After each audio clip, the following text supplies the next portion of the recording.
I'm Gabriel Martinelli and I have a vision. What's the vision, Martinelli? In the Champions League, I'm going to score 5 games in a row. Bro, he sounds like the United Strand. But unlike him, I'm close to achieving 1 more goal and I've done it. So he's shooting instead of passing. Nah, bro, pass it to Noni. Is that toilet roll on your head? I don't own a Nonzinho bandana, so what in the Andrex? You remind me of poo. Nah, that was Nicolas Pepe for us. I've just done this, remember?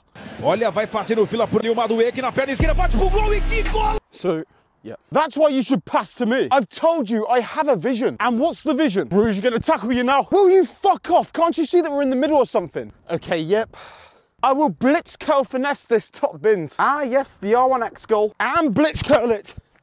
So that is the plan, Nonzinho, my friend. Fair play, do it. I trust the vision. As Arteta would say, trust the process. I need some crowd noise and commentary, please. Vai fazer o Vila, vai daí Martinelli!